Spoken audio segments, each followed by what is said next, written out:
श्री नरसिंह मेहता। किनका? नरसिंह मेहता, जिनको ठाकुर जी की परम प्रेम लक्षणा भक्ति प्राप्त हुई। हम भक्तमाल जी का आश्रय और भागवत जी का दोनों का आश्रय लेंगे। और जगह तो भागवत होती है, कहीं कहीं भक्तमाल होती है, परंतु यहां भागवत भक्तमाल दोनों हैं। इसलिए बहुत सावधानी से सुनिएगा। श्री नरसिंह मेहता जी पर कैसी कृपा महादेव ने की और कैसे उनको भगवत प्राप्ति हुई, जगत विदित। श्री नाभा जी कहते हैं, दो भक्त ऐसे हैं भक्तमाल के जिनको पूरा विश्व जानता है और भारत की लगभग समस्त प्रांतों में, समस्त भाषाओं में इनकी कथाएं गाई गई हैं। उनमें पहले हैं श्री नरसिंह मेहता जी और दूसरी हैं हमारी भक्तमती मीराबाई। भारत के लगभग सारे प्रांतों में, गुजराती में, मराठी में, मारवाड़ी में, हिंदी में, बंगाली में, तमिल में, सब में नरसिंह मेहता जी का चरित्र गाया जाता है। लेकिन अधिकतर प्रसिद्धि हो जाती है नानी बायरो मायरो, उसी की प्रसिद्धि ज्यादा है, जबकि वो केवल नरसिंह मेहता जी के संपूर्ण चरित्र का एक छोटा सा खंड है जहां भात का प्रसंग आता है। जगत विदित नरसिंह भगत, सब जानते हैं नरसिंह मेहता जी को। नरसिंह मेहता साक्षात श्री मुचकुंद जी के अवतार हैं। बहुत सावधानी से सुनिएगा सब लोग, जितने भी बैठे हैं।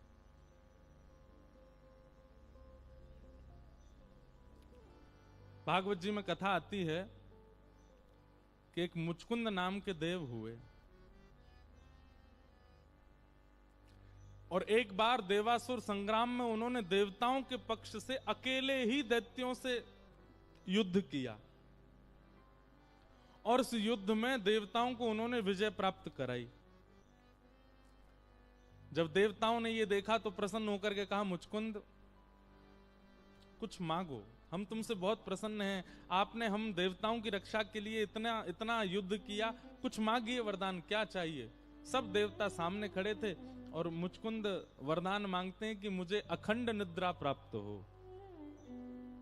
मैं सोना चाहता हूं और ऐसा सोना चाहता हूं कि मैं बस सोता ही रहूं, जब उठूं मेरी नींद कोई भंग करे तो जल करके भस्म हो जाए, मुझे सोने दे। क्यों? क्योंकि दैत्यों से युद्ध करने में अनेक युगों तक मुचकुंद सोए नहीं थे। अच्छा, वास्तव में देखो, एक मेरी बात बहुत ध्यान से सुनिएगा, भक्त का एक स्वरूप ऐसा भी होता है कि कहीं उसकी बहुत प्रशंसा ना हो जाए तो वो अपनी भक्ति को किसी दोष की आड़ में छुपा करके बोलता है। बहुत सावधानी से सुनिएगा इस बात को। कहीं मेरी प्रशंसा ज्यादा ना हो जाए इसलिए वो अपनी भक्ति को किसी दोष की आड़ में छुपा लेता है। जैसे, ए भैया तुम रात में कहां जाते हो? अब जाते तो हैं श्री राधा कुंड, जाते तो हैं श्री वृंदावन, जाते तो हैं राधा रमन जी की देहली पे, जाते तो हैं राधा वल्लभ जी में। कई भक्त ऐसे हैं वो शयन के बाद मंदिरों की देहली पे बैठे रहते हैं, वहां बैठे बैठे श्री किशोरी जी को याद करते हैं।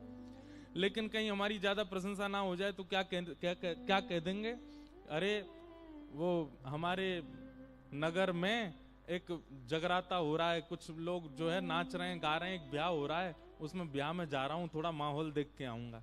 अब उस करने क्या जा रहा है? भक्ति, लेकिन छुपा कहां रहा है? एक दोष की आड़ में। कई लोग ऐसे होते हैं, यह भी एक दोष है, वो अपनी भक्ति को ऐसे प्रकट कर देते हैं कि सामने वाले को सोचना भी ना पड़े, उसको पता चल जाए कि ये भगत है। क्या बात है भैया, आप इतने उतावले क्यों हो रहे हो? कहां क्या करें, अब आप आ गए हो, नहीं तो 7 बजे मैं तो परिक्रमा चला ही जाता हूं, अब 7:30 बज रहे हैं, अब आपकी वजह से मैं थोड़ा विलंब हो रहा है मुझे। भक्ति प्रकट कर दी। कुछ संतों से यह भी सीखिए कि भक्ति को कैसे दोष में छुपाना है। सामने वाले को तो यूं लगे, अरे राम राम, ये तो महादोषी है, इसके अंदर तो महासंसारी गुण है। भैया नजर आपको नहीं लगती, नजर आपके स्वरूप को नहीं लगती, नजर आपकी भक्ति को लगती है। उस भक्ति को बचाओ। अपनी नजर उतरवाते रहते हो, अपने रूप के ऊपर जो है कालो टीका लगवाते रहते हो, सब काम करवाते हो, भक्ति को नजर लग रही है। और आजकल सबसे ज्यादा लग रही है। हमारी भक्ति दिन प्रतिदिन क्षीण होती जा रही है।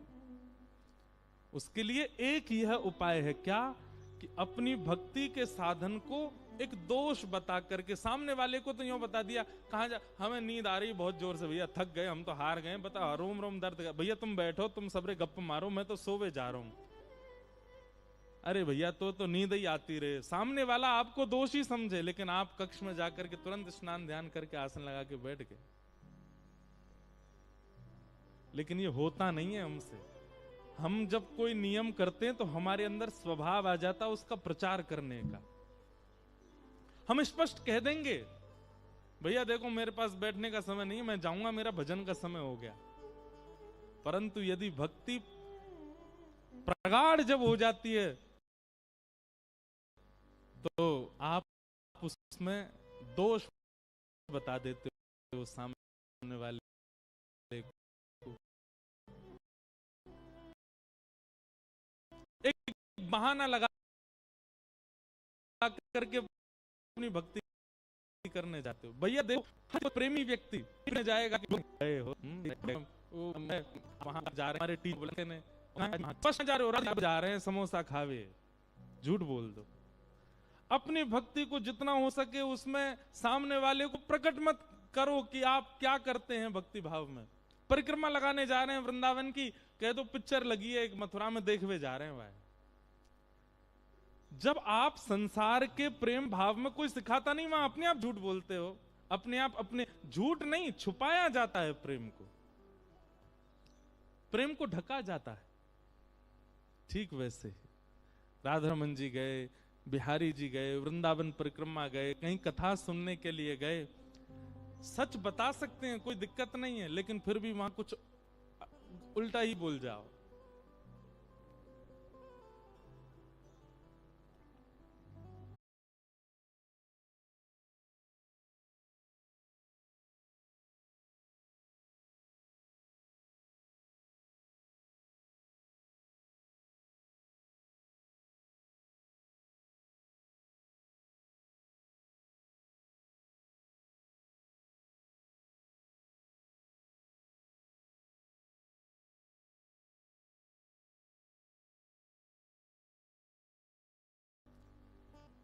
पाओ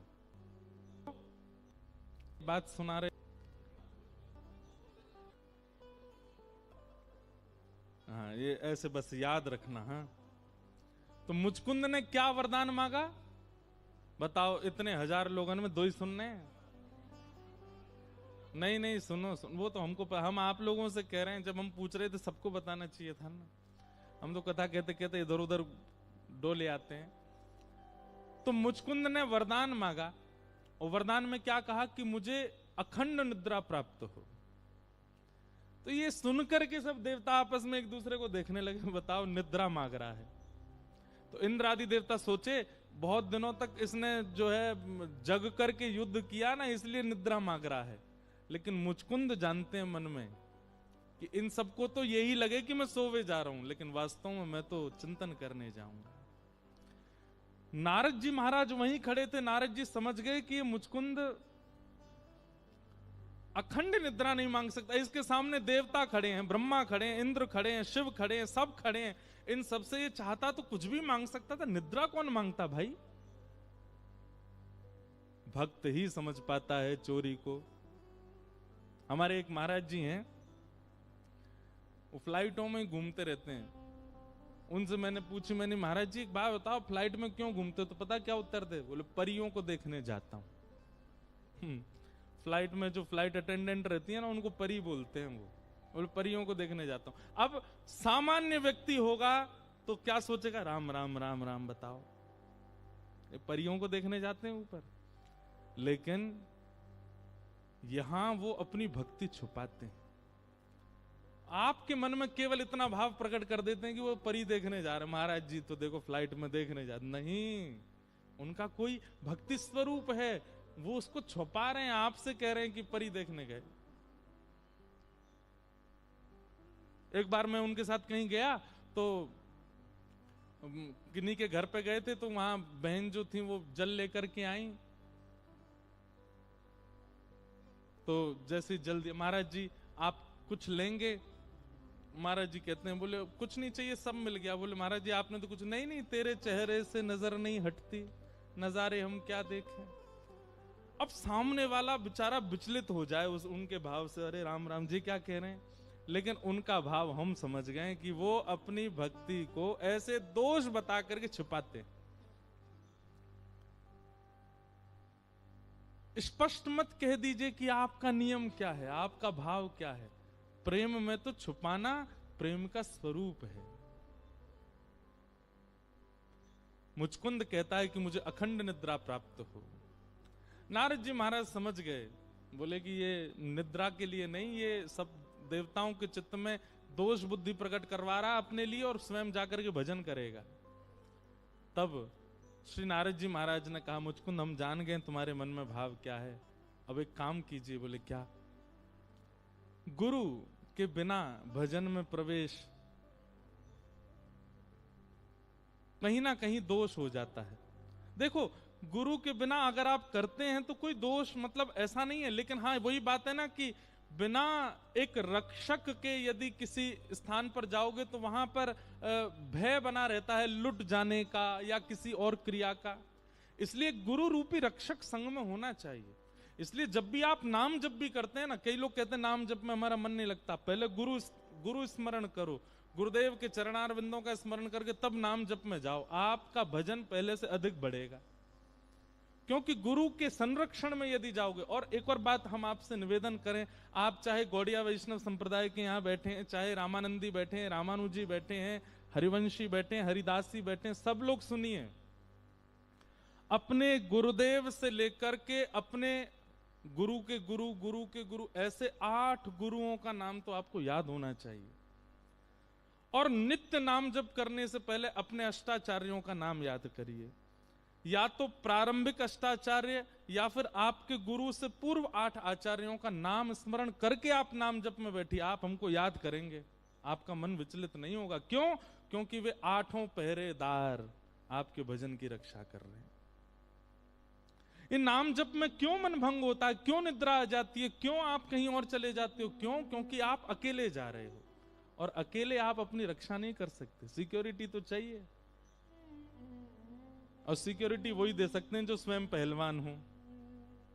गुरु हमारे पहलवान हैं, उनके संरक्षण में नाम जप में जाइए, उनके संरक्षण में कथा सुनने से पहले भी अपने 8 आचार्यों का नाम स्मरण करके प्रणाम। अगर नहीं याद है तो अब की बार जब भी गुरु घर जाइए, 8 आचार्य प्रारंभ के और 8 आचार्य आपके गुरु से पूर्व के 16 आचार्यों के नाम याद करके आइए। हमारी रामानुज परंपरा में ऐसा भाव बताते हैं कि आचार्य, और जब भी किसी मंदिर में दर्शन करने जाइए तो अपना परिचय ठाकुर जी को दीजिए, उनके शिष्य वो, उनके शिष्य वो, उनके शिष्य वो, उनके शिष्य वो, ऐसे 8 और उनका शिष्य मैं। आपको प्रणाम करता हूं ठाकुर जी। ठाकुर जी प्रसन्न हो जाते हैं। आपकी क्षमता नहीं कि ठाकुर जी को प्रसन्न कर सके, पर आपके गुरु स्मृति तो ठाकुर जी को प्रसन्न करेगी ना। इसलिए छोटी छोटी बातें हैं, इनको याद रखिएगा। और श्री नारद जी महाराज ने मुचकुंद को 12 मंत्र दिया। बोले जब तक तुम निद्रा में रहो इसी मंत्र का चिंतन करना।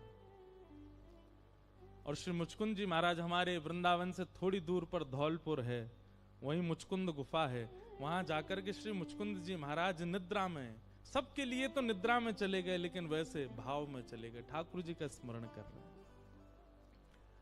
1000 वर्षों तक मुचकुंद जी सोते रहे, सो नहीं रहे हैं। नरसिंह मेहता इतने श्रेष्ठ भक्त हो गए, उसका कारण है कि उन्होंने पूर्व जन्म में ही भजन किया है। उनकी पूर्व जन्म की भक्ति फल दे रही है उनको। कभी भी किसी भी व्यवस्था को नकारात्मक मत मानो, उसमें कोई भगवत भाव सोच लो, तो जब भी वो अव्यवस्था होगी आपको लगेगा कि ये तो भगवत भाव है। जैसे अगर आप सोच लो कि मुझे जब जब ठोकर लगती है तो मुझे लगता है ठाकुर जी याद कर रहे हैं। तो आगे से जब भी ठोकर लगेगी, अच्छा ठाकुर जी याद कर रहे थे आप। नहीं तो ठोकर लगने पर क्या सोचते थे, पता नहीं कोई गाली दे रहा है, जीभ कट गई, अरे जीभ कट गई, कोई गाली दे रहा है। ये जितनी नकारात्मक चीजें आपके साथ होती हैं, सब में ऐसा विचार करो, इसमें कोई भगवत भाव जोड़ दो, आगे से वो जब भी होगा उस स्थिति में आपको ठाकुर जी की याद आएगी। अब हमारा तो कथा का काम है, सब जगह जब लाइट जाती है तो हमने फिर ये भाव रख लिया ठाकुर जी आ गए। अब इसका ऐसा प्रभाव देखने को मिला कि कई बार ऐसा प्रसंग चल रहा होता है जहां ठाकुर जी प्रकट हुए और लाइट गई, वो अपने आप सार्थक हो जाती है बात। तो क्या बता रहे थे हम, मुचकुंद जी ने 1000 वर्षों तक भगवत भजन किया और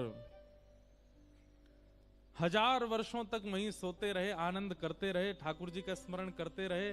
सब देवताओं को लग रहा है कि मुचकुंद सो रहे हैं, मुचकुंद गहरी निद्रा में खर्राटे ले रहे हैं, लेकिन वास्तव में मुचकुंद भजन कर रहे हैं।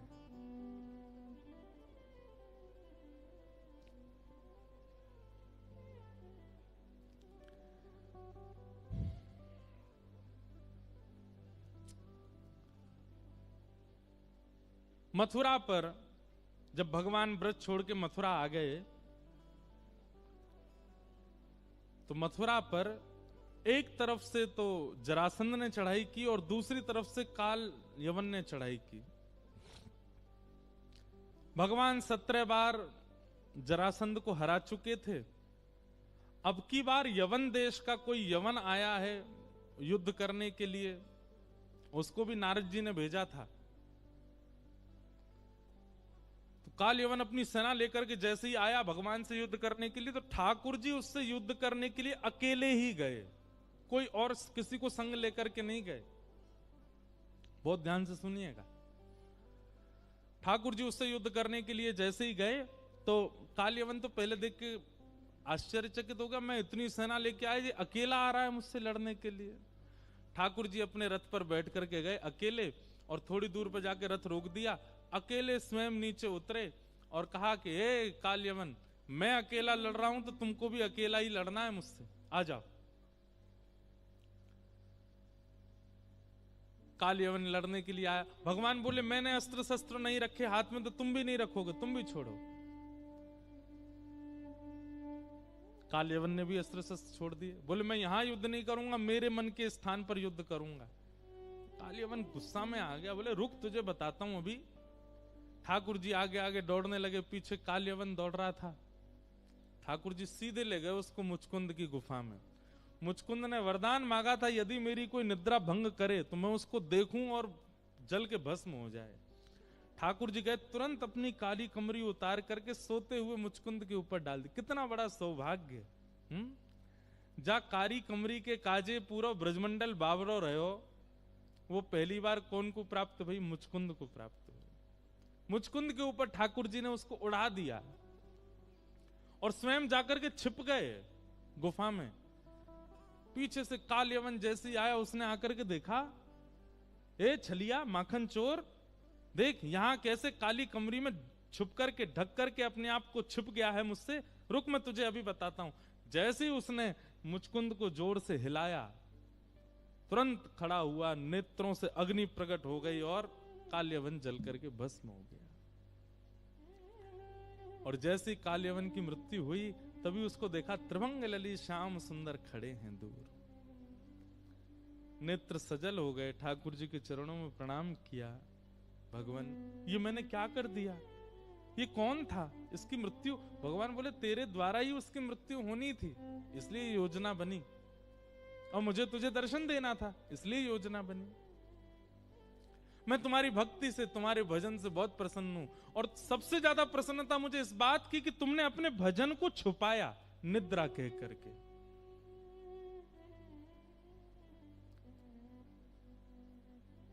ठाकुर जी मुझ पर अनुग्रह करें, कृपा करें, मैं क्या सेवा करूं आपकी। ठाकुर जी बोले अभी सेवा की आवश्यकता नहीं है, पर जब आवश्यकता पड़ेगी तो तुमको पृथ्वी पर आना पड़ेगा। और ऐसा कहकर के ठाकुर जी दर्शन देकर के चले गए। जब कलयुग प्रारंभ हुआ तो श्रीमद् भागवत जी में वर्णन आता है कि भक्ति महारानी नारद जी को मिलती हैं वृंदावन में।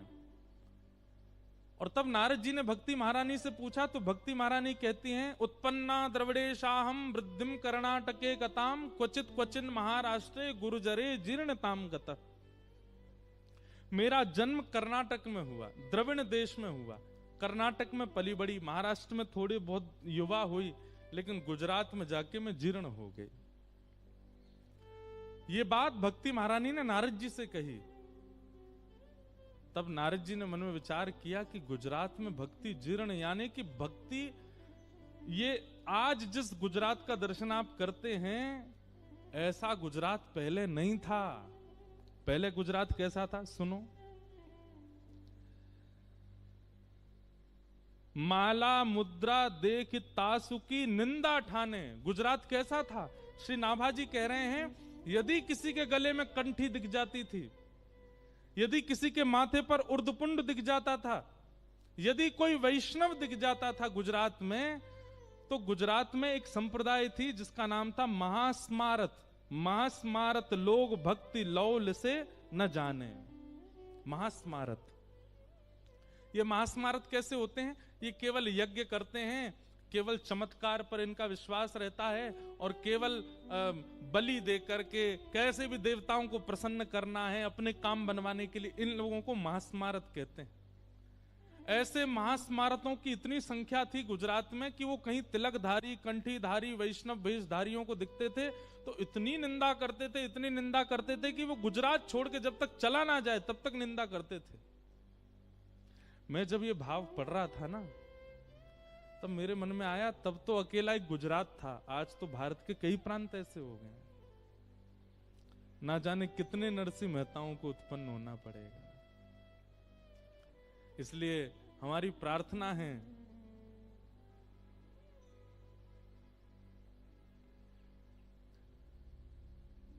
जननी जने सो भक्त जन।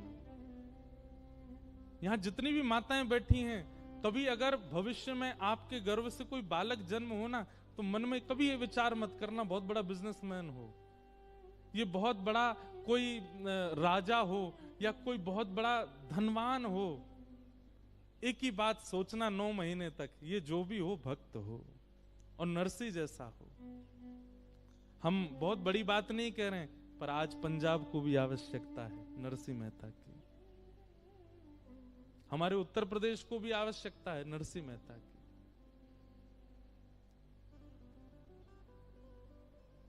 जब नारद जी ने सुना गुर्जरे जीर्णताम गता, उसी समय नारद जी के मन में आने लगा कि भाई इस गुजरात को कैसे संभाला जाए। तब नारद जी भगवान के पास गए और कहा कि भक्ति से हमको जो डिटेल मिली है, इस वक्त भारत में सबसे ज्यादा जो खराब स्थिति है वो गुजरात की है। कृपा करके गुजरात में कुछ ऐसा करना पड़ेगा जिससे वहां भक्ति प्रकट हो। तब भगवान ने नारद जी से कहा, आपका ही शिष्य है। कौन? मुचकुंद। उसने बहुत भजन किया है और उसने हमसे कहा था कि हमें कोई सेवा दीजिए। अब उसी मुचकुंद को आप ले जाइए और जाकर के कलयुग में गुजरात में ही उनको जन्म करवाइए। तब श्री नारद जी महाराज मुचकुंद जी के पास गए और कहा, देखिए अब ठाकुर जी ने आपके लिए आज्ञा की है, क्या इतना भजन किया, आपने कहा कोई सेवा दो, अब ठाकुर जी सेवा दे रहे हैं। जिस गुजरात में ऐसी स्थिति है, माला मुद्रा देख तासु की निंदा ठाने, ऐसे गुजरात में जाकर के आपको भजन करना है। मुचकुंद जी ने वचन दिया, मैं वचन देता हूं कि गुजरात में जाकर के ऐसी भक्ति का प्रचार करेंगे कि वर्षों तक, कल्प कल्पांतरों तक जो भी गुजरात की भूमि में जन्म लेगा वो वैष्णव ही होगा। आज यदि पूरे भारत को अगर आप खकाल के देखेंगे तो सबसे ज्यादा जय श्री कृष्ण बोलने वाले, सबसे ज्यादा वैष्णव भाव रखने वाले भक्तों की संख्या गुजरात में है। ये नरसिंह मेहता की देन है गुजरात को।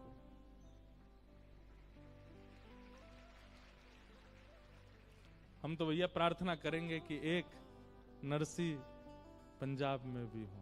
पंजाब की भक्ति में कोई कमी नहीं है। हमारे वृंदावन में, मथुरा में सबसे ज्यादा वैष्णवन की जो भीड़ है वो पंजाब की है। सबसे ज्यादा वृंदावन में बिहारी जी को हमारे सबकी फैन फॉलोइंग बटी हुई है। जैसे सबके सोशल मीडिया है ना, सबकी फैन फॉलोइंग, ऐसे बिहारी जी की, राधा वल्लभ जी की, राधा रमन, सबकी फैन फॉलोइंग बटी हुई है। बिहारी जी की सबसे ज्यादा पंजाब की है। तो आप सब लोग भाग्यशाली हैं, ऐसे जन्मे हैं। तो भगवान की इच्छा हो गई कि कलयुग में नरसिंह मेहता को भेजो पृथ्वी पर। और मैं इसीलिए कहता हूं भैया, अगर हम कृष्ण भक्ति करने के लिए पृथ्वी पर आए हैं तो इसका मतलब हम नहीं आए हैं, ठाकुर जी ने भेजा है। ठाकुर जी ने भेजा। आप यदि भक्त हो चुके हैं और एक लंबा समय भक्ति काल में व्यतीत कर चुके हैं तो इसका मतलब आप उद्देश्य से भेजे गए हो। राधा रमन जी को देख के, बिहारी जी को देख करके नेत्र सजल हो जाते हैं तो इसका मतलब यह कि आपका संबंध प्राचीन है।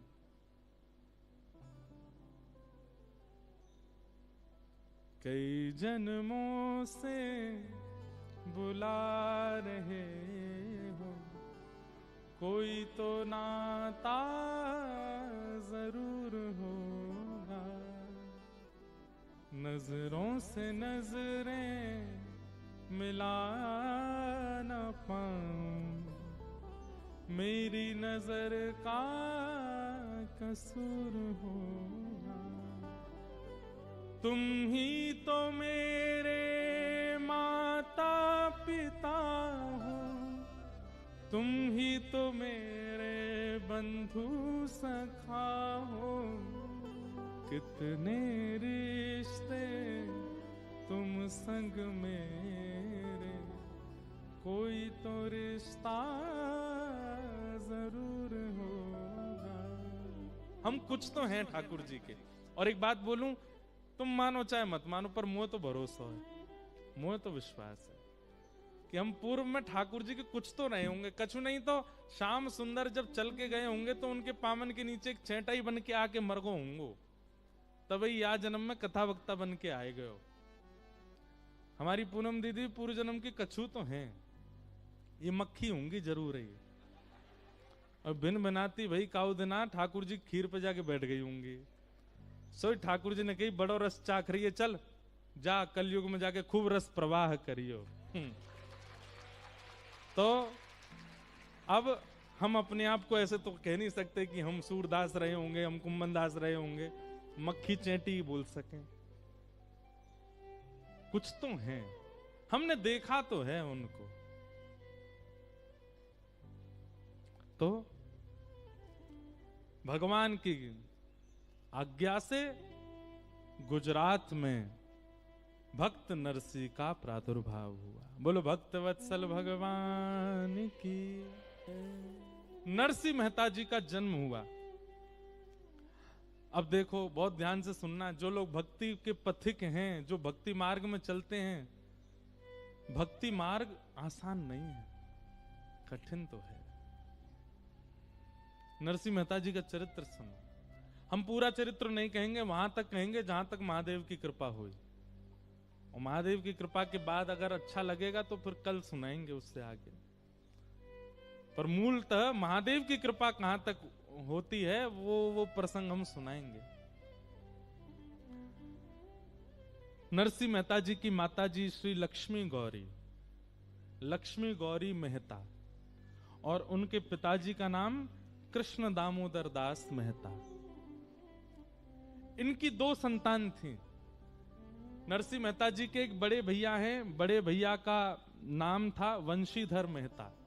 बहुत सावधानी से सुनो सब लोग, इधर देखो।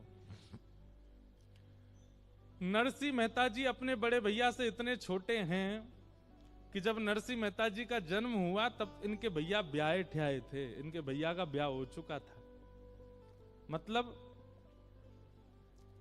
बहू के आगे देवर का जन्म हुआ, भाभी के आगे। इतने छोटे हैं अपने बड़े भैया से श्री नरसिंह मेहता जी। नेक नेक आगे खिसकाओ सब लोग। और जो जहां हैं वहीं बैठ जाओ, बस बिना बोले चाले आ जाओ।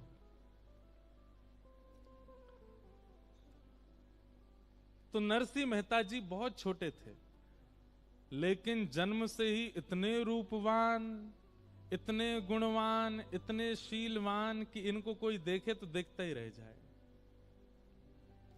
परंतु एक बात याद रखिएगा बंधुओं कि यदि कोई बहुत गुणवान दिख रहा है तो उसका मतलब है कि उसमें कोई दोष तो करके भेजा ही होगा ठाकुर जी ने। संसार में कोई भी व्यक्ति सर्वगुण संपन्न नहीं है। हमने कही सुनते हुए खिसक के आगे आ जाओ, हाँ सुनना नहीं छोड़ो, बस जहां है वहीं बैठ जाओ। नरसिंह मेहता जी बहुत सुंदर हैं, लेकिन दोष क्या था? गूंगे और बहरे, ना बोल सकते हैं और ना सुन सकते। इतने सुंदर स्वरूपवान श्री नरसिंह मेहता जी जन्मे। कहां जन्मे? जूनागढ़ के पास में एक गांव था तलाजा, वहां आपका जन्म हुआ। लेकिन बाद में पिताजी व्यापार की दृष्टि से और कुछ अपने गृह आदि के उत्थान के लिए जूनागढ़ आ गए। गुजरात में एक स्थान है जूनागढ़, हमारे वृंदावन से भी जूनागढ़ का संबंध है। महादेव के उपासक भी जूनागढ़ में रहते हैं, देवी के उपासक भी जूनागढ़। जूनागढ़ सबके उपासना का केंद्र है। हमारे श्री राधा वल्लभी परंपरा के एक बहुत अच्छे भक्त हुए, उनका नाम था विठल दास। विठल दास जी भी वहीं रहते थे, जूनागढ़ में ही। बहुत अच्छे अच्छे चरित्र हैं जूनागढ़ के। श्रीमद् भागवत में दत्तात्रेय जी का प्रसंग आता है। दत्तात्रेय जी का स्थान जूनागढ़, वहां पर गिरनार पर्वत है। यदि कभी कोई साधना की इच्छा रखता हो चित्त में तो गिरनार की शरण में जाए। तो नरसिंह मेहता जी का जन्म हुआ। आपके माताजी पिताजी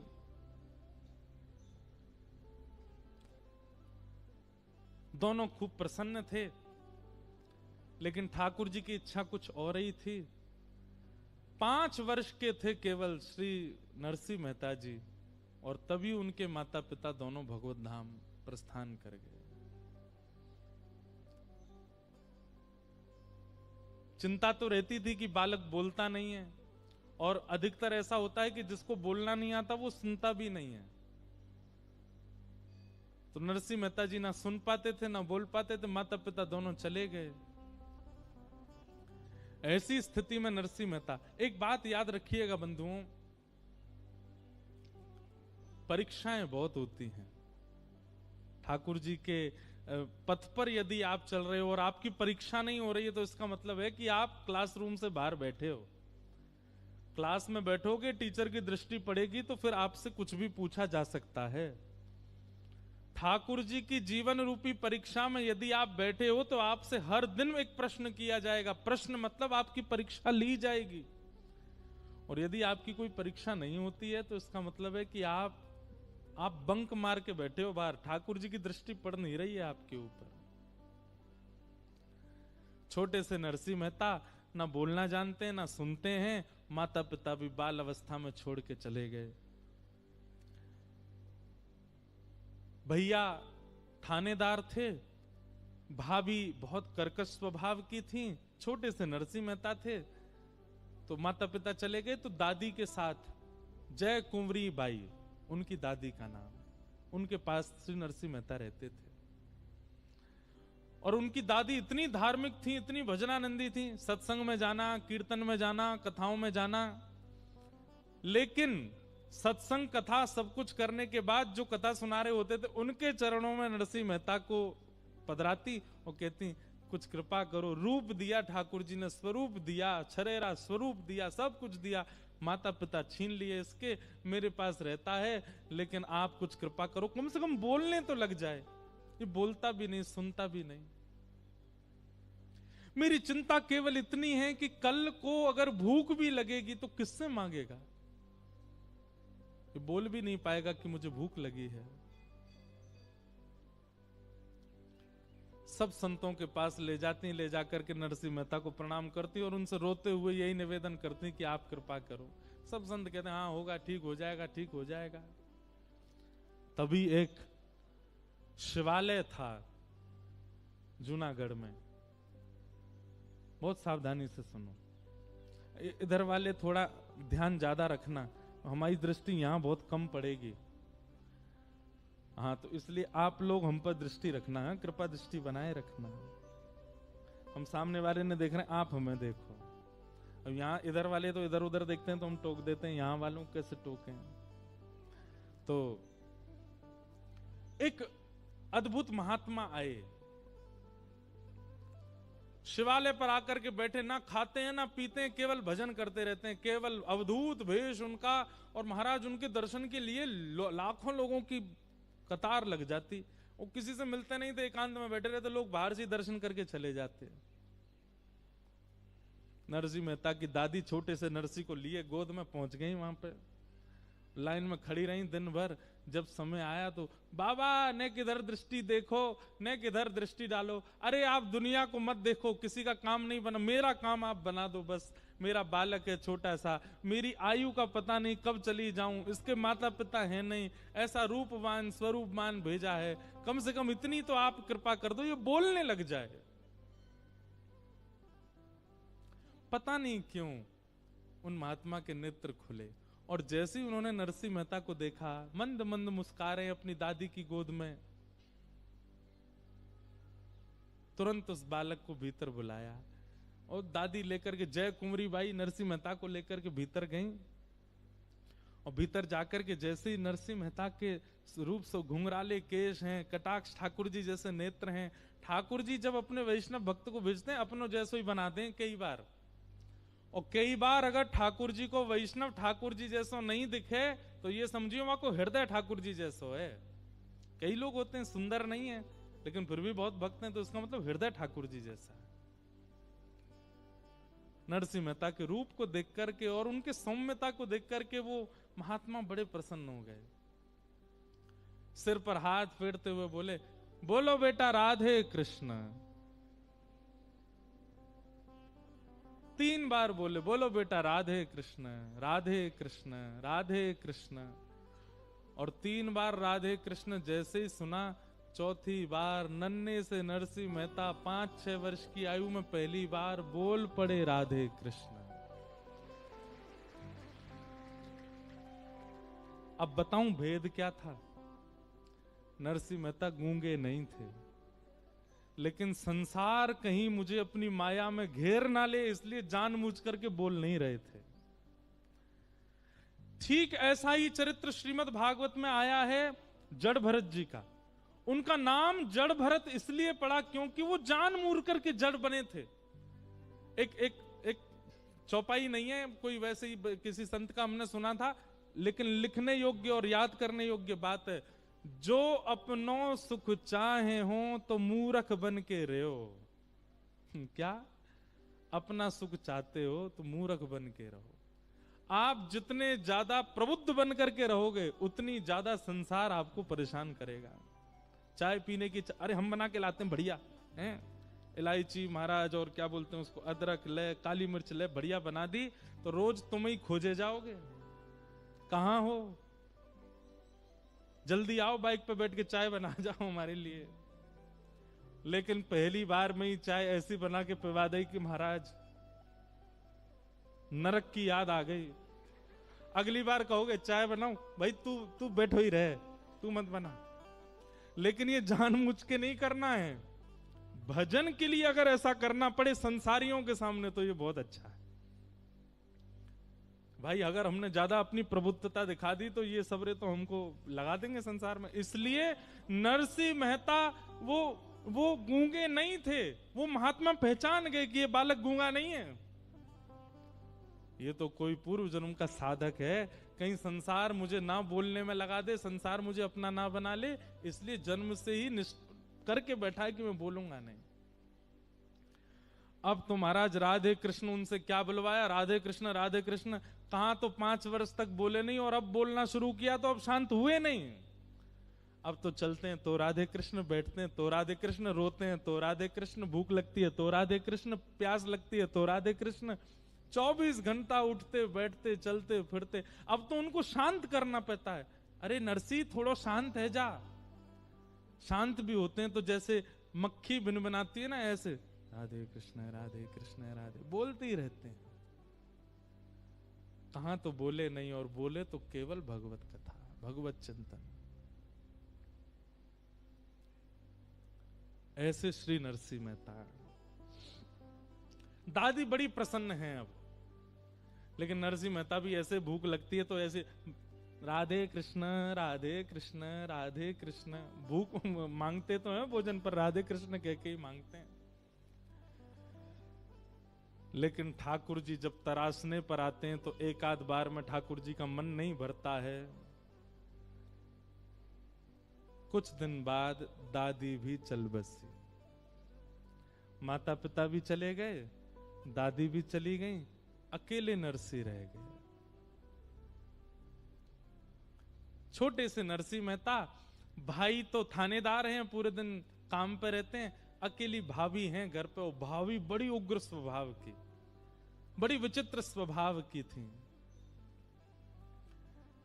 नरसिंह मेहता तो जाते थे,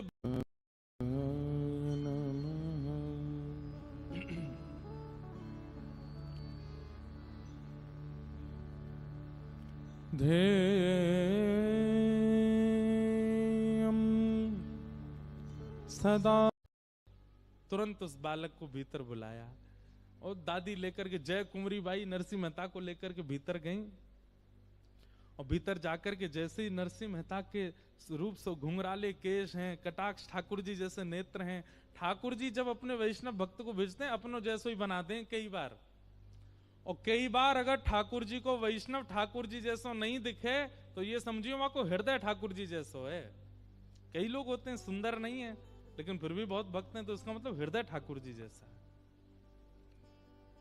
नरसिंह मेहता के रूप को देख करके और उनके सौम्यता को देख करके वो महात्मा बड़े प्रसन्न हो गए। सिर पर हाथ फेरते हुए बोले, बोलो बेटा राधे कृष्ण। 3 बार बोले, बोलो बेटा राधे कृष्ण राधे कृष्ण राधे कृष्ण। और 3 बार राधे कृष्ण जैसे ही सुना, चौथी बार नन्हे से नरसिंह मेहता 5-6 वर्ष की आयु में पहली बार बोल पड़े राधे कृष्ण। अब बताऊं भेद क्या था। नरसिंह मेहता गूंगे नहीं थे, लेकिन संसार कहीं मुझे अपनी माया में घेर ना ले इसलिए जानबूझ करके बोल नहीं रहे थे। ठीक ऐसा ही चरित्र श्रीमद् भागवत में आया है जड़ भरत जी का। उनका नाम जड़ भरत इसलिए पड़ा क्योंकि वो जान मूर करके जड़ बने थे। एक चौपाई नहीं है कोई, वैसे ही किसी संत का हमने सुना था, लेकिन लिखने योग्य और याद करने योग्य बात है। जो अपनों सुख चाहे हो तो मूर्ख बन के रहो। क्या? अपना सुख चाहते हो तो मूर्ख बन के रहो। आप जितने ज्यादा प्रबुद्ध बन करके रहोगे उतनी ज्यादा संसार आपको परेशान करेगा। चाय पीने की अरे हम बना के लाते हैं बढ़िया हैं, इलायची महाराज और क्या बोलते हैं उसको, अदरक ले, काली मिर्च ले, बढ़िया बना दी तो रोज तुम ही खोजे जाओगे। कहां हो? जल्दी आओ, बाइक पे बैठ के चाय बना जाओ हमारे लिए। लेकिन पहली बार में ही चाय ऐसी बना के पिला दी कि महाराज नरक की याद आ गई। अगली बार कहोगे चाय बनाऊं, भाई तू बैठो ही रहे, तू मत बना। लेकिन ये जानबूझ के नहीं करना है। भजन के लिए अगर ऐसा करना पड़े संसारियों के सामने तो ये बहुत अच्छा है। भाई अगर हमने ज्यादा अपनी प्रबुद्धता दिखा दी तो ये सबरे तो हमको लगा देंगे संसार में। इसलिए नरसिंह मेहता वो गूंगे नहीं थे। वो महात्मा पहचान गए कि ये बालक गूंगा नहीं है, ये तो कोई पूर्व जन्म का साधक है। कहीं संसार मुझे ना बोलने में लगा दे, संसार मुझे अपना ना बना ले, इसलिए जन्म से ही करके बैठा है कि मैं बोलूंगा नहीं। अब तो महाराज राधे कृष्ण उनसे क्या बुलवाया, राधे कृष्ण। कहां तो 5 वर्ष तक बोले नहीं और अब बोलना शुरू किया तो अब शांत हुए नहीं। अब तो चलते हैं तो राधे कृष्ण, बैठते हैं तो राधे कृष्ण, रोते हैं तो राधे कृष्ण, भूख लगती है तो राधे कृष्ण, प्यास लगती है तो राधे कृष्ण। 24 घंटा उठते बैठते चलते फिरते। अब तो उनको शांत करना पड़ता है। अरे नरसिंह थोड़ा शांत है जा। शांत भी होते हैं तो जैसे मक्खी बिन बनाती है ना, ऐसे राधे कृष्ण राधे कृष्ण राधे बोलते ही रहते हैं। कहां तो बोले नहीं, और बोले तो केवल भगवत कथा, भगवत चिंतन। ऐसे श्री नरसिंह मेहता। दादी बड़ी प्रसन्न है अब, लेकिन नरसिंह मेहता भी ऐसे भूख लगती है तो ऐसे राधे कृष्ण राधे कृष्ण राधे कृष्ण, भूख मांगते तो हैं भोजन पर राधे कृष्ण कह के ही मांगते हैं। लेकिन ठाकुर जी जब तरासने पर आते हैं तो एक आध बार में ठाकुर जी का मन नहीं भरता है। कुछ दिन बाद दादी भी चल बसी, माता पिता भी चले गए, दादी भी चली गई, अकेले नरसिंह रह गए। छोटे से नरसिंह मेहता, भाई तो थानेदार हैं, पूरे दिन काम पे रहते हैं, अकेली भाभी हैं घर पे। भाभी बड़ी उग्र स्वभाव की, बड़ी विचित्र स्वभाव की थी। नरसिंह मेहता तो जाते थे बाहर, भाई इनके रोज इनके लिए काम धंधा ढूंढ के आते। पढ़ाई लिखाई इन्होंने की नहीं, इनका मन ही नहीं था, हमें कुछ बनना ही नहीं तो फिर पढ़े क्यों। तो भाई बोले भाई तुम कुछ किया धरा करो, कहीं बर्तन मांजने की सेवा पूछे आए, कहीं कोई और सेवा पूछे आए, कहीं कोई और सेवा पूछे आए, लेकिन जहां भी जाते नरसिंह मेहता कुछ नहीं करते। लेकिन जहां भी सत्संग होता, कहीं भजन मंडली बैठी होती, वहां जाकर के प्रेम से भजन कीर्तन करते, भंडारा पाते, इसी में सुख मिलता नरसिंह मेहता को।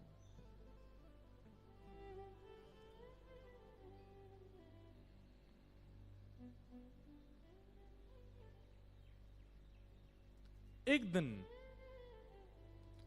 नरसिंह मेहता सुबह सुबह कहीं से आए, छोटे से हैं। अच्छा, नरसिंह मेहता जी का जो मूल नाम है, आज हम पढ़ रहे थे, नरसिंह मेहता जी का नृसिंह रामदेव ये नाम था। नृसिंह राम मेहता, बाद में उनका नाम फिर नरसिंह हो गया। उनका मूल नाम नृसिंह राम मेहता।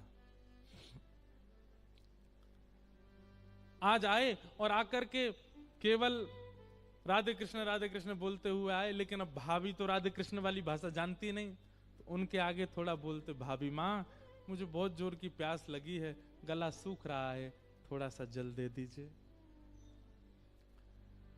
जल की याचना जैसे ही करी, इनकी भाभी तो उग्र स्वभाव की, खूब सुनाया।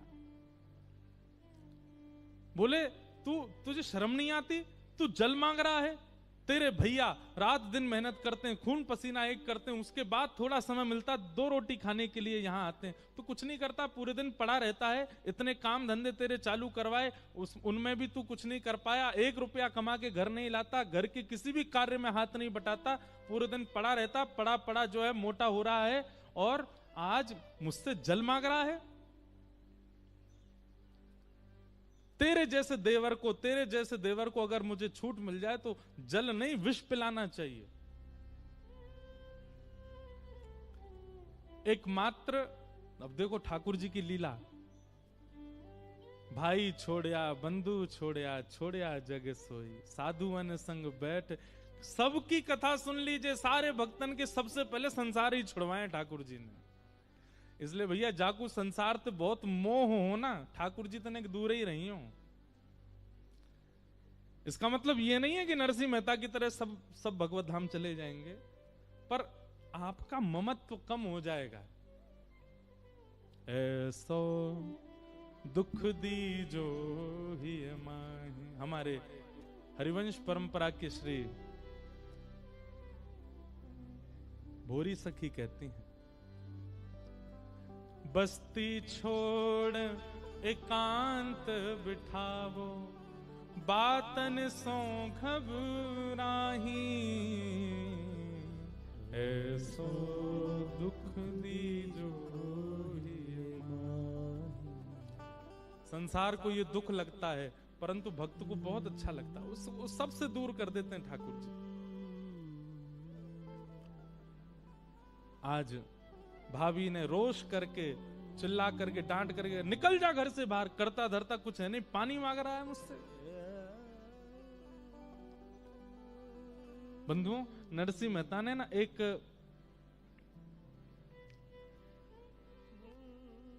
अभी नहीं, आगे चल करके नरसिंह मेहता ने एक पद लिखा जिसमें अपनी पीड़ा गाई उन्होंने ठाकुर जी से। नरसिंह मेहता कहते हैं, बालापन से आफत आई, मात पिता तज दीना, हाय दास ने क्या कीना। हे नाथ, मैंने ऐसा क्या किया जो मेरे साथ ऐसा सब कुछ हुआ? बोले क्या हुआ? बालापन में माता पिता छोड़ के चले गए, मां का दूध 6 महीना, पिता पाल के चल दीना, सभी कुकर्म किए जिस तन से, घर घर भीख मांग लीना, युग युग जन्म गर्भ के भोगे, अबहु प्रभु को ना चीन्हा, राज्य विभीषण रावण मुक्ति, भक्ति पवन सुत वर दीना, हाय दास ने क्या कीन्हा। आपने मुझ पर कृपा क्यों नहीं की नाथ? सब पर कर रहे हो। सबरी गणिका तार कसाई, सबरी गणिका तार कसाई, नरसिदास ने कहा कीना, हाय दास ने कहा कीना। मुझ पर कृपा क्यों नहीं है नाथ आपकी? सब पर अनुग्रह कर रहे हैं तो फिर मुझे क्यों विसरा रहे हो नाथ? आज जब भाभी ने कर्कश वाणी बोली तो पहली बार नरसिंह मेहता के नेत्र सजल हो गए। क्या मैं इतना अभागा हूं? बचपन से आज तक मैंने कोई सुख की याचना की नहीं, देखा भी नहीं, जल भी अब नसीब नहीं है। कोई खीर मांगी हो, 56 भोग मांगे हो, जल ही मांगा। मेरा जल मांगना इतना कष्टदायी बन रहा है।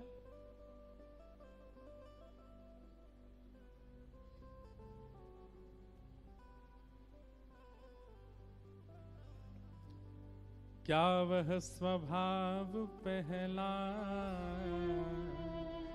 सरकार अब नहीं। हमारे ब्रज में बिंदु जी महाराज ठाकुर जी से शिकायत करते हुए कहते हैं, बोले नाथ, जैसे लोग बदल जाते हैं ना, ऐसे आप भी बदल गए हो। बोले आपका पहले स्वभाव बहुत अच्छा था। बोले क्यों?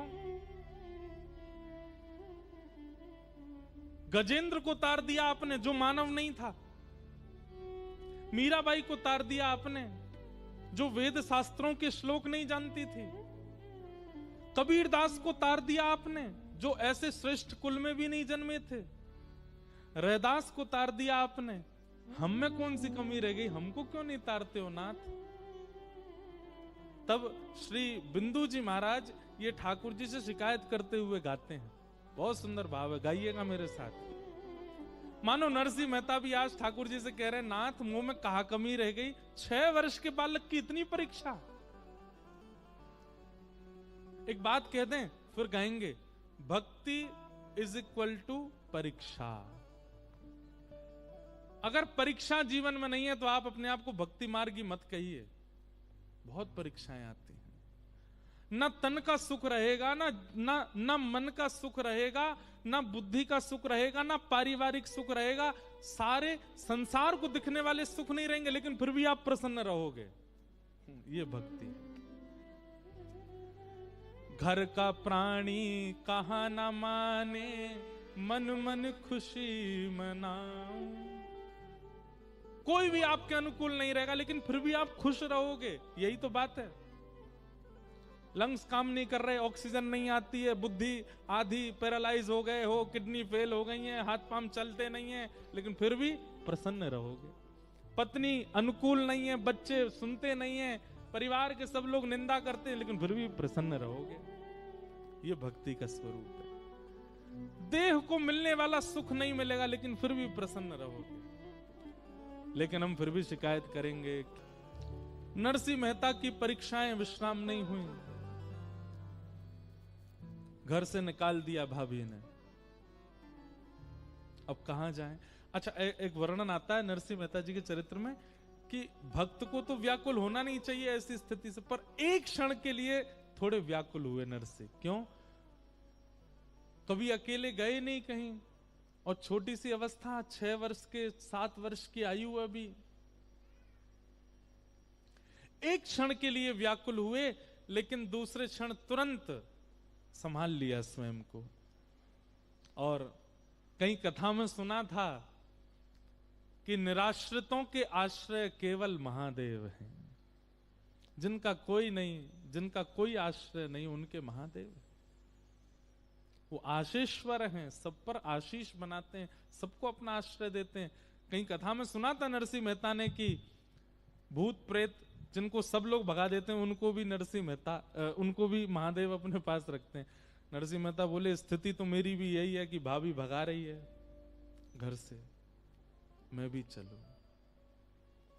और तभी जूनागढ़ के जंगल में जीर्ण शीर्ण एक शिवालय, और छोटे से नरसिंह मेहता जाकर के वहां बैठ गए महादेव के पास।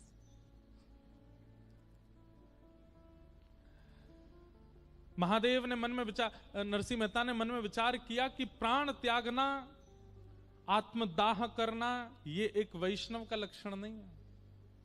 जीवन की परिस्थिति स्थितियों से कभी भी देह त्याग की भावना भी किसी वैष्णव के चित्त में नहीं आती कि मैं आत्महत्या कर लूं।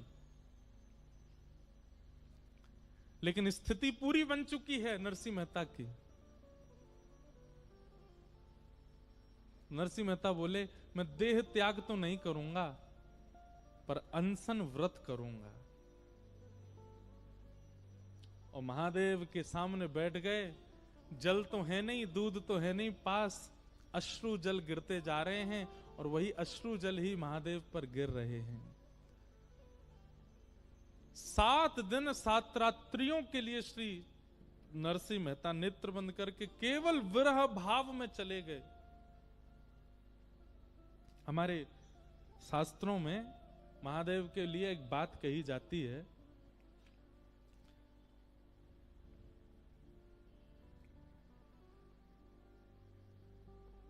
कि महादेव महादेव महादेवेति यो वदेत, एकेन शंभु प्रीता स्यात्, द्वाभ्याम शंभु ऋणी भवेत।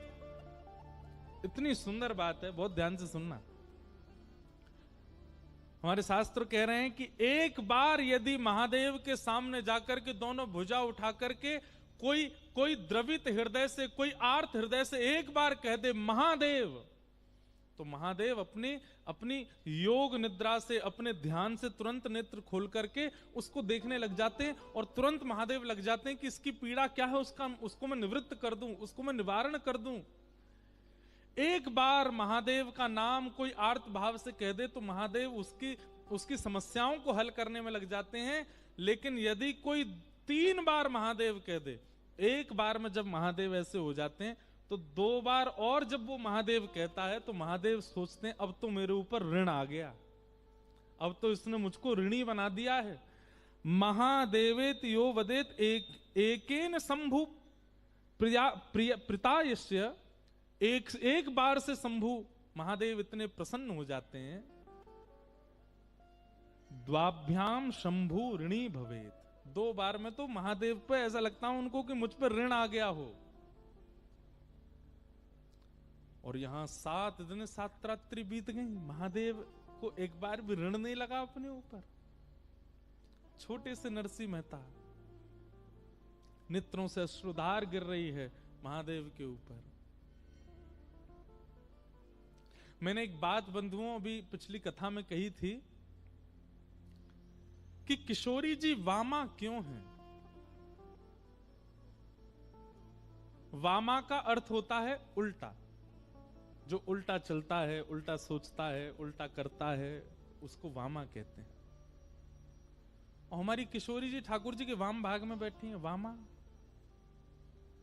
तो हमारे ब्रज के संत जन कहते हैं, बोले किशोरी जी वामा नहीं है, सामने आया हुआ दर्शनार्थी वामा है।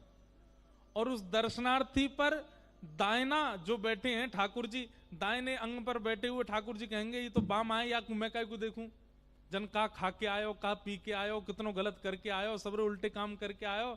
तो वामा व्यक्ति जब आएगा, मतलब उल्टे स्वभाव वाला, उल्टी क्रियाओं वाला व्यक्ति सामने जब आएगा तो उसको फिर वामा ही देखेंगे ना।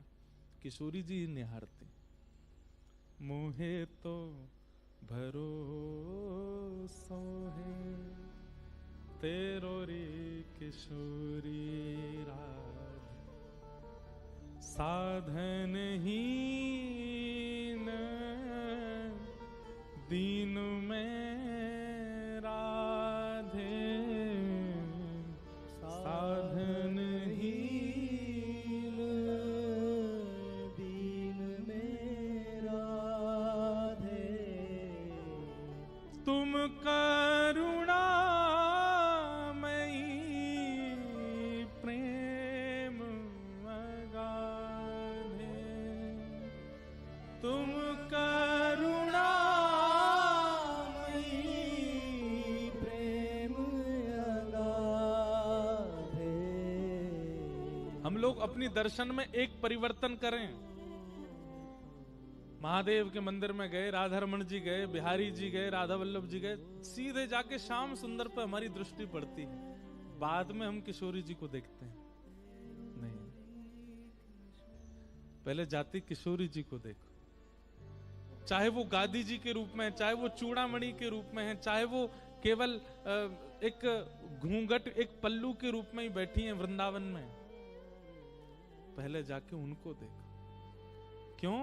क्योंकि हम ना जाने कैसी कैसी क्रियाएं करके आया। ठाकुर जी हम पर कृपा करें, हम पर दृष्टि डालें, इतनी योग्यता हमारी नहीं, इसलिए पहले विनती उनसे करो। मोहे तो भरोसा है तेरो रे किशोरी, मुक्ति भुक्ति ना मागत केवल,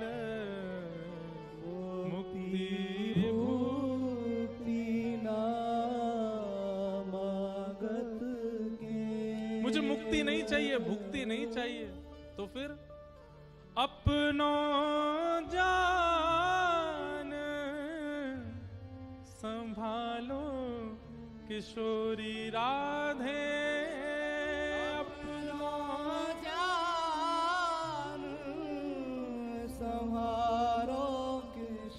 और संभालो भी मत, हम आपको पीड़ा नहीं देंगे। हे किशोरी जी, आप संभालो मत, अपनो जान निहारो किशोरी राधे, अपनो जान निहारो किशोरी राधे, मुहे तो भरोसो है तेरो रे किशोरी राधे, मुहे तो भरोसो है तेरो रे किशोरी। इसलिए हमारी श्री जी वाम अंग में बैठी, क्योंकि वामा हम लोग हैं, उल्टे हम हैं, क्रियाएं हमारी शुद्ध नहीं है, और वो वाम अंग में बैठकर के ये बात बता रही हैं कि जो वामा प्रकृति के हैं उन पर मैं दृष्टि डालूं, ताकि वो दाहिने में बैठे ठाकुर जी के योग्य बन सके। इसलिए किशोरी जी वाम अंगा है।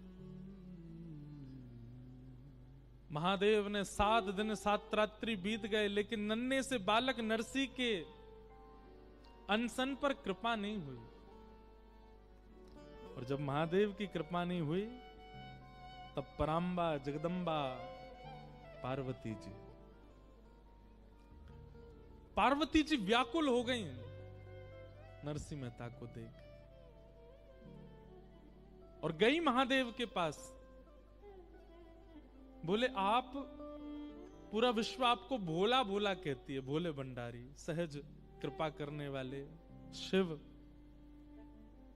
और यह नन्हा सा बालक 7 दिन 7 रात्रि से आपका अनशन कर रहा है, और आप बिल्कुल मौन अवस्था में हैं। आप कृपा क्यों नहीं कर रहे हैं? महादेव प्रसन्न हो गए। प्रसन्न होकर के महादेव बोले, हम तो पहले क्षण से ही इस पर कृपा करना चाह रहे थे, पर हमारे मन में था हम अकेले नहीं करेंगे और आपसे हम कहेंगे नहीं, करेंगे तो युगल करेंगे कृपा। हम तो प्रतीक्षा कर रहे थे कि आपके चित्त में भावना प्रकट हो इस पर कृपा करने की, तब हम दोनों कृपा करें। मैं तो पहले क्षण से तैयार बैठा हूं उसके पास जाने को, पर प्रतीक्षा आपकी कर रहा था, आपके साथ चलूं और कहूं ना आपसे, आपके मन में आवे कि इस पर कृपा हो, उसकी प्रतीक्षा कर रहा था। कई बार बंधुओं हार मत माना कीजिए, आपके भजन में, आपके साधन में, आपके भाव में करते करते समय निकल जाए, हार मत मानिए।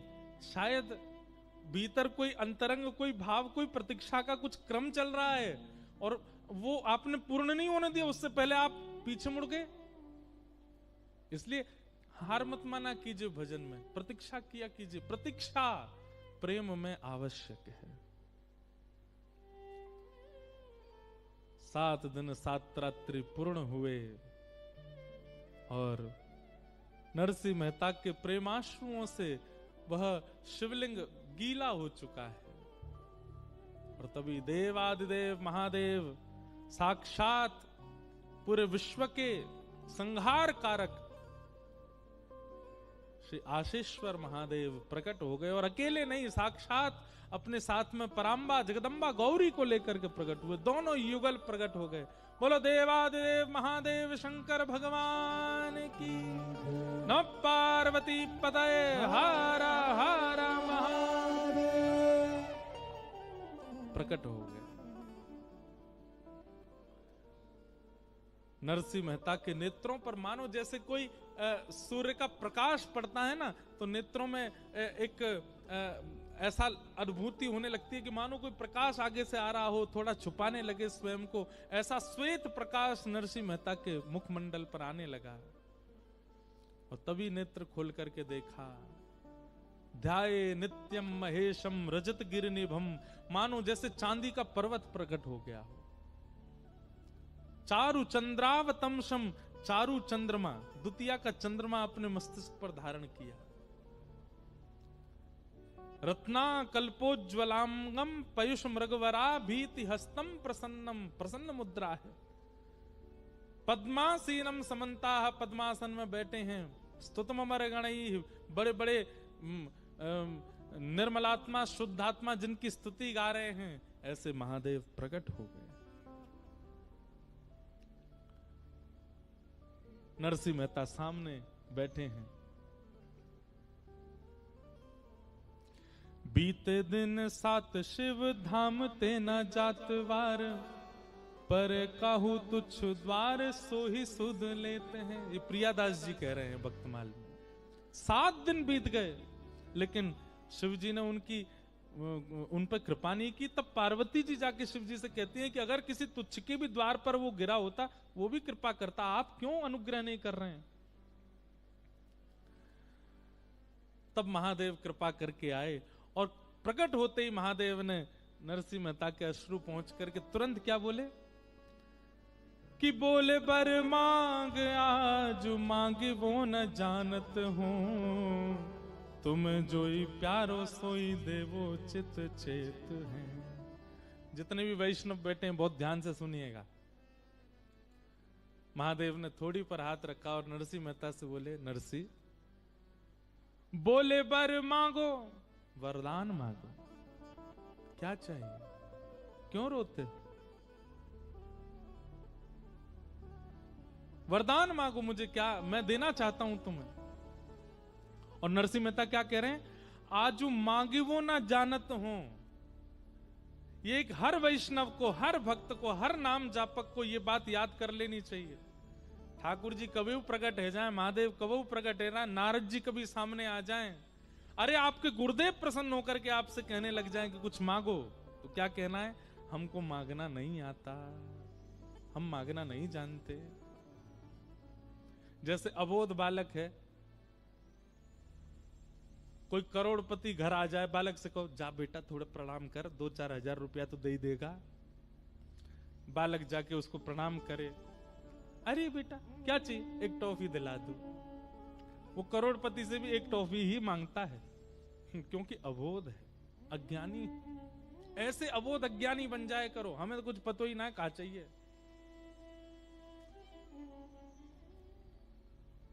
नरसिंह मेहता बिल्कुल अबोध बन गए, बोले नाथ विवेकी व्यक्ति मांग सकता है, मैं तो अविवेकी हूं, मुझे तो कुछ पता ही नहीं कि मुझे क्या चाहिए। महादेव बोले यदि तुमने वरदान नहीं मांगा तो हमको संतुष्टि नहीं होगी, हमारी संतुष्टि के लिए कुछ मांग लो। नरसिंह मेहता कहते हैं मांग लूं? बोले मांग लो। तो क्या कह रहे हैं? तुम्हें जो ही प्यारो, हे महादेव आपको जो प्यारा लगता है, तुम्हें जो ही प्यारो सोई देवो चित चेत है। बस इस बात ने इस पूरे ब्रह्मांड को भगवान श्री कृष्ण के परम भक्त श्री नरसिंह मेहता को जन्म दे दिया। तुम्हें जो ही प्यारो, हे महादेव यदि आप मुझे देना चाहते हैं तो आपको जो सबसे ज्यादा प्यारा है वो मुझको दे दीजिए। आप जिसको प्राणों से भी अधिक प्रेम करते हैं वो मेरा बना दीजिए, बस और मुझे कुछ नहीं चाहिए नाथ। नरसिंह के तो नेत्र सजल थे ही, लेकिन आज महादेव के भी त्रिनेत्र सजल हो गए, तीनों नेत्रों में अश्रु भरा है। हाँ हाँ, महादेव क्या कह रहे हैं पता है? पर्यो सोच भारी, महादेव भारी सोच में चले गए। बोले क्यों? मेरे प्राण प्यारी नारी, बोले मैंने अपने प्राणों से भी प्यारी वस्तु को अपनी प्राण प्यारी नारी यानी कि उमा पार्वती को भी नहीं दिया, और वो ये मांग रहा है मुझसे। पर्यो सोच भारी मेरी प्राण प्यारी नारी, तासों कहत डरत वेद कहे नीति नीति है। अरे भैया नरसिंह कुछ और मांग ले। नरसिंह मेहता बोले एक बात में रहो, पहले जब आपने कहा था वरदान मांगो तो मैंने मना किया था कि मुझे कुछ नहीं मांगना आता, आपको जो मन करे दे दो। फिर आप दोबारा कहने लगे कि आपको संतुष्टि नहीं मिलेगी मैं वर मांगूं और आप नहीं दो तो, और अब जब मैं मांग रहा हूं तो आप कह रहे हो कुछ और मांगो। स्पष्ट कर दीजिए, मुझे चाहिए नहीं, या तो वह दे दीजिए जो मैं मांग रहा हूं या फिर कुछ भी मत दीजिए। आप जैसे चाहो वैसे वो कर दीजिए मेरे साथ, मैं प्रसन्न हूं उसमें, उससे आपको संतुष्टि नहीं मिलेगी। अब तीसरी बात मैं कहूंगा नहीं कुछ भी, या तो जो आपका मन करे वैसा मुझे पड़ा रहने दीजिए, मुझे रोते रहना दीजिए। आप, मैं तो अनशन में बैठा हूं, मैं तो मृत्यु पर्यंत अनशन करने के लिए बैठा हूं, आपको कुछ मांगने के लिए मैंने प्रकट किया ही नहीं है। लेकिन आपकी संतुष्टि के लिए अगर आप चाहते हैं कि मैं कुछ मांगूं तो तुम्हें जो ही प्यारो, मुझे वही चाहिए जो आपको प्यारा।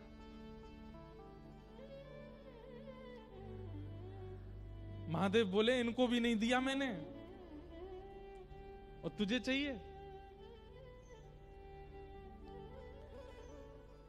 बोले और कुछ नहीं चाहिए, बस यही चाहिए। आहा,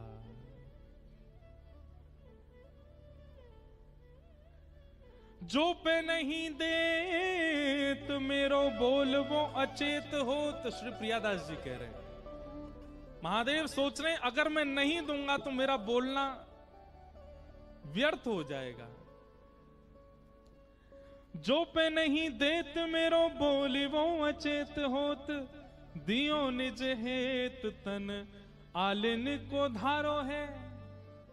आहा, महादेव बोले चाहिए जो मुझे प्यारा लगता है वही? बोले हाँ आओ। नरसिंह मेहता का हाथ पकड़ करके एकांत में ले गए, पार्वती से बोले अब तुम यहीं रहो, अब इससे आगे नहीं जाना। और क्या किया? स्वयं काजर लगाया और फिर नरसिंह मेहता के काजल लगाया, स्वयं के मुख पे लालिमा लगाई, नरसिंह मेहता की लालिमा लगाई, स्वयं घाघरो पहनो, स्वयं चुनरी ओढ़ी और नरसिंह मेहता को भी पहनाई, और गोपेश्वर महादेव प्रकट हो गए। बोलो गोपेश्वर महादेव की। दियो निज हेत तन, नरसिंह मेहता को निज तन प्रदान किया, मतलब अली का भेष प्रदान किया। दियो निज हेत तन आलिन को धारो है।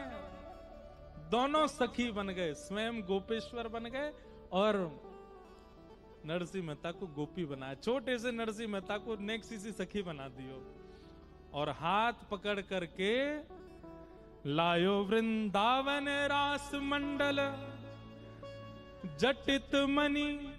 आहा, लायो वृंदावन रास मंडल जटित मणि। प्रिया अनगन बीच लालजू निहारे हैं।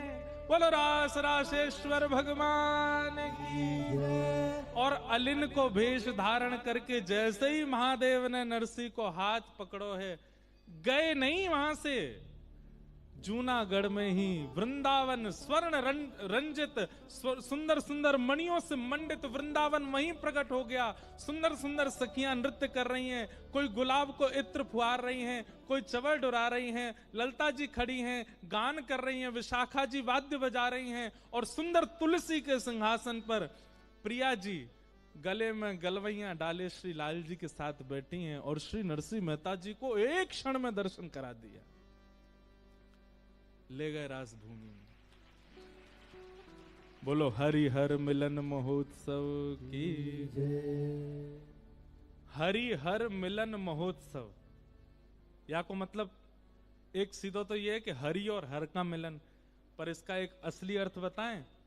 जो हरि से मिलन करावे ऐसे हर के संग हम चलें, वो है हरिहर मिलन महोत्सव। नरसिंह मेहता को हाथ पकड़ करके जैसे ही गए हैं, वृंदावन प्रकट हो गया। सुंदर मणि जटित हैं, सुंदर स्वर्ण आदि से रंजित सुंदर वृंदावन की कुंज प्रकट हो गई। और वहां राजभूमि पहुंच के नरसिंह मेहता तो बिल्कुल कुछ पहचान ही नहीं पा रहे, हो क्या रहा है। बस ठाकुर जी के रूप माधुरी को, किशोरी जी की रूप माधुरी को देख करके आनंदित हो गए। यहाँ पर महादेव ने हाथ छोड़ करके वो तो सीधे गए और जाकर के रास में भूमिका निभाने लगे। और इतना ही नहीं, भक्तमाल जी वर्णन करती हैं, निज सेवा प्रदान कर दी। रास में जाकर के मसाल पकड़वे की सेवा नरसिंह मेहता जी को दे दी। जब जब प्रिया जी चलती हैं, जब जब श्याम सुंदर चलते हैं, तब तब नरसिंह मेहता आगे आगे, नरसिंह अली, कौन?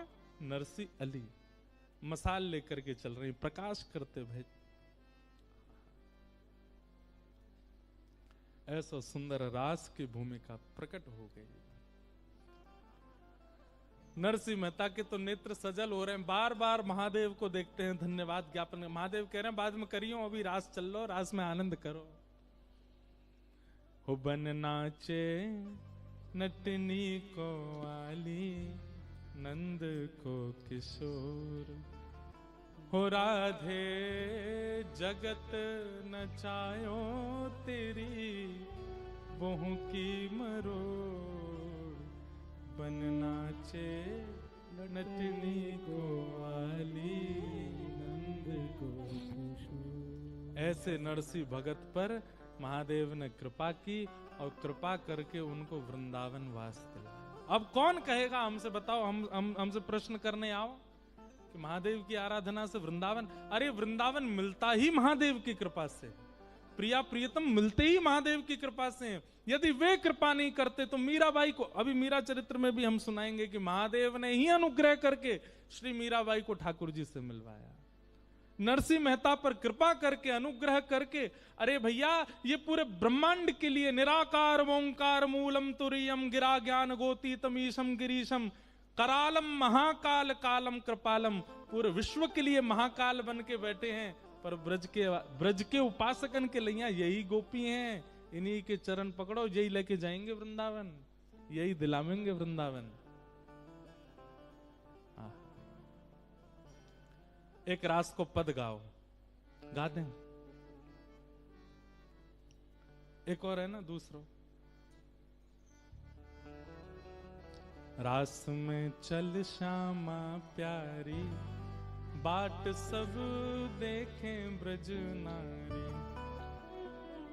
छाई शरद की उजियारी, चलो पिया नटवर गिरधारी।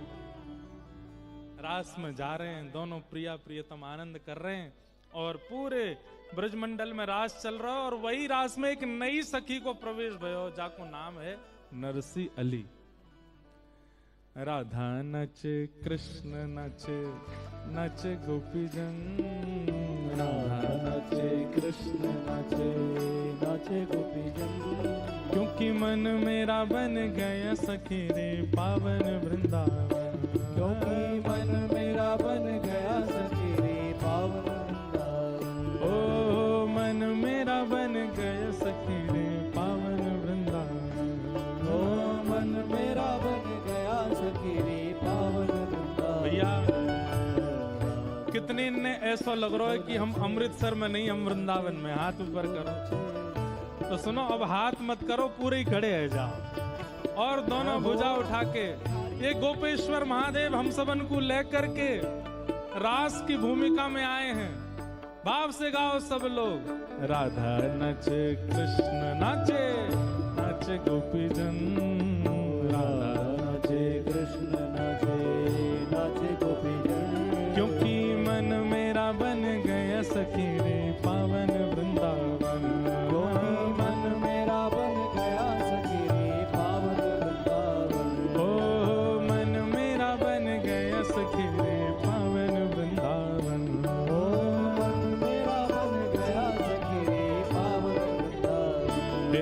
हे रास रचो है, रास रचो है, आज यमुना के नारे महारास रचो है, रास रचो है, रास रचो है, यमुना किनारे महारास रचो है।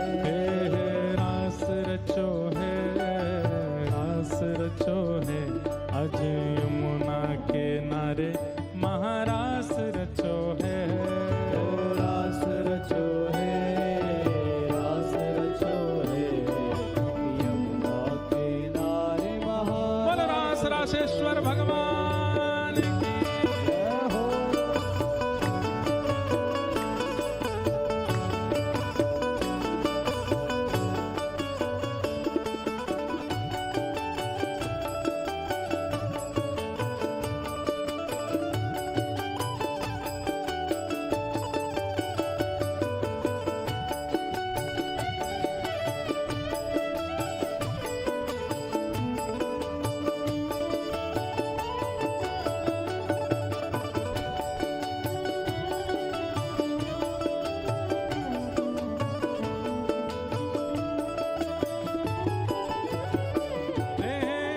चंद्र किरण सा श्याम सलोना, दो आंखें कजरारी हो, चंद्र किरण सा श्याम सलोना, दो आंखें कजरारी।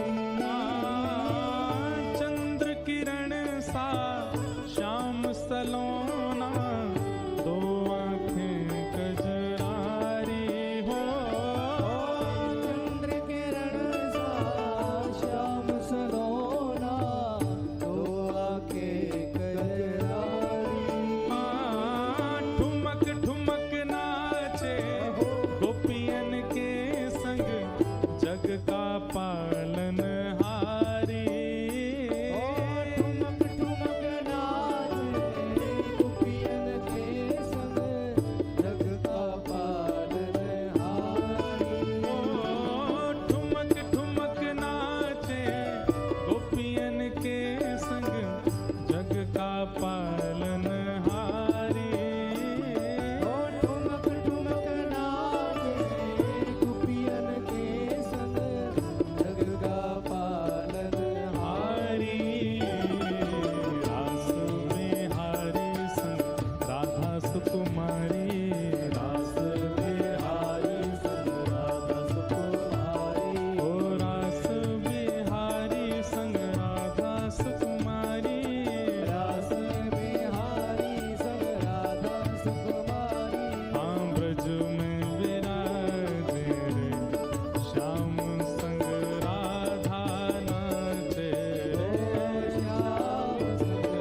राधिका गोरी, ओ राधिका गोरी, राधिका गोरी, राधिका गोरी, राधिका गोरी।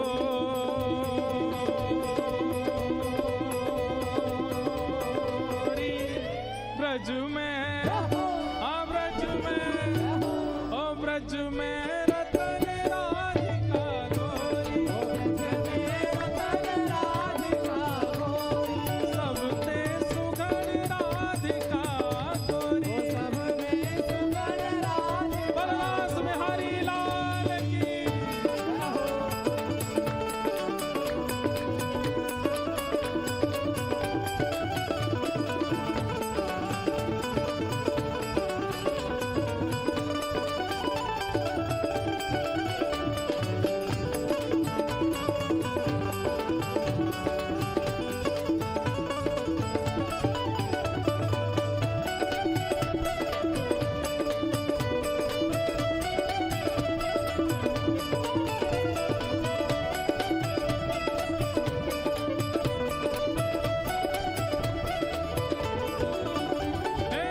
हरलीनी वृषभानु भवन ते, हरलीनी वृषभानु भवन ते, हरलीनी वृषभानु भवन ते, हरलीनी वृषभानु भवन, ओ वृषभानु भवन ते, वृषभानु भवन ते, भानु भवन, ओ वृषभानु भवन ते, भानु भवन, वृषभानु भवन ते, भानु भवन, हरलीनी वृषभानु भवन ते।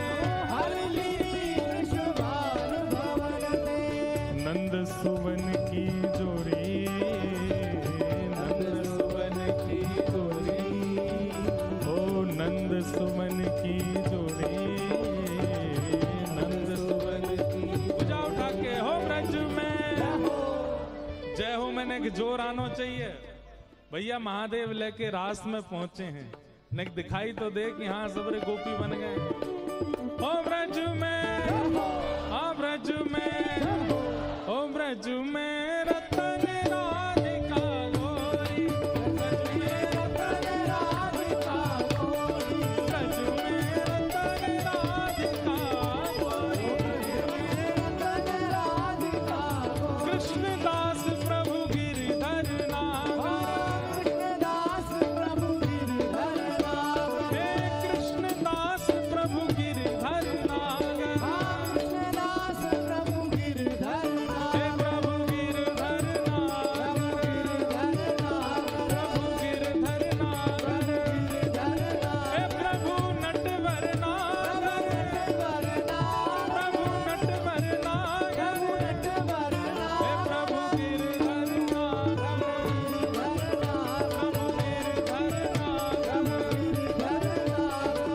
कृष्णदास प्रभु गिरधर नागर, कृष्णदास प्रभु गिरधर नागर, हे कृष्णदास प्रभु गिरधर नागर, कृष्णदास प्रभु गिरधर नागर, नागरी नवल किशोरी, नागर नवल किशोरी, ओ नागरी नवल किशोरी, नागर नवल किशोरी, ओ ब्रज में, आ ब्रज में, ओ ब्रज में रतन राधिका गोरी, ब्रज में रतन राधिका गोरी, ब्रज में रतन राधिका गोरी, ब्रज में रतन राधिका गोरी, ओ सबते सुघड़ राधिका गोरी, सबते सुबल राधिका गोरी, ओ अति ही प्यारी राधिका गोरी, अति ही प्यारी राधिका गोरी, सब सुख सागर रूप उजागर रहे वृंदावन धाम, सब सुख सागर रूप उजागर रहे वृंदावन धाम, हाँ प्यारो रहे वृंदावन धाम, प्यारो रहे वृंदावन धाम, हे रूप गोस्वामी प्रगट कियो जहाँ, रूप गोस्वामी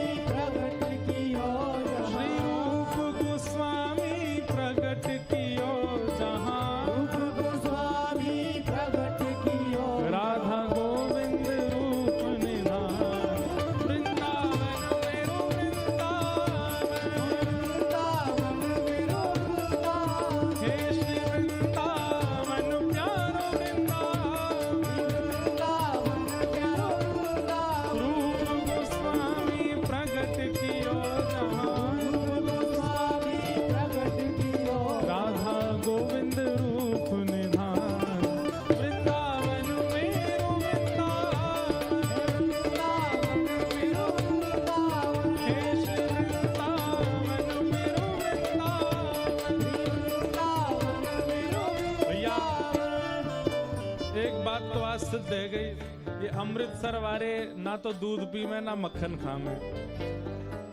हम बे अगर खाते होते तो दिखाई देतो ने। अरे जे उत्सव हरिहर मिलन महोत्सव नरसिंह मेहता को लेके महादेव पहुंचे, या को मतलब हम सब नरसिंह हैं, हम सबको लेकर के पहुंचे हैं। चूकियो मत भैया, आज पहलो दिन आए ने पहचान बना लो, कल ते ने और 2-2 गिलास दूध पी के आई हूँ, छाछ मठा धाकते आई हूँ। गोपाल भट्ट झुकी हृदय वेदना प्रगटो शालिग्राम। गोपाल भट्ट झुके हृदय वेदना प्रगटो शालिग्राम। हे रूप सुधा को खान हमारो, रूप सुधा को खान हमारो। वृंदावन में सब ते न्यारो। वृंदावन में सब ते न्यारो।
हो रही है ना, इस कथा रूपी फल का रस जो आप लोग ले रहे हैं, इसका बीज बोया गया था गोवर्धन में। फल तो मीठा होगा ना। ये गोवर्धन में बुए हुए बीज के निकले हुए वृक्ष की डाल पहुंच गई अमृतसर, और उस पर जो फल लगा है उसको आप सब लोग ले रहे हैं। और ये बीज बोया किसने? हमारी पूनम दीदी ने। इन्हीं की ही इच्छा से आप सब अमृतसर वासियों को ये सुख लाभ मिल रहा। हम सत्य कह रहे हैं, हमने वर्षों से जो भाव नहीं कहे वो यहाँ हम कह रहे हैं, और ये निश्चित ही गिरिराज जी की कृपा है, इसीलिए ये भाव प्रकट हो रहे हैं। आज प्रथम दिन हमने नरसिंह मेहता जी को कैसे महादेव ने भगवत प्राप्ति कराई, ऐसे ही महादेव कैसे कैसे भक्तों को किन किन भावों से भगवत प्राप्ति कराते हैं, उन्हीं भावों से ये क्रम चलेगा। आज कथा थोड़ी विलंब से शुरू हुई, कल से प्रयास करेंगे कि समय पर ही प्रारंभ हो, पर आपको तो 3 बजे बैठे ही जाना है आके। और प्यारे गिरधर लाल पधारे हैं, 1 या 2 दिन ही उनके दर्शन का क्रम रहेगा, कब रहेगा वो हम कल बताएंगे आप लोगों को। लेकिन जिनकी कृपा से पूरी दुनिया में हम जाते हैं कथा सुनाने, उनको प्रणाम करो। जिनकी कृपा से रस प्रगटो वृंदावन अभिराम, जिनकी कृपा से रस प्रगटो वृंदावन अभिराम। हाँ, जिनकी कृपा से रस प्रगटो वृंदावन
हरिहर मिलन महोत्सव की, पूछरी के लौठा की। हुक हुक प्यारे, क्या बात है वंशी वारे श्याम। नमः पार्वती पतये हर हर महादेव। वाह बहुत बढ़िया। आप सब लोगों को जय श्री कृष्ण, जय श्री कृष्ण, जय सिया राम, जय श्री राम, जय श्रीमन नारायण। जय श्रीमन नारायण।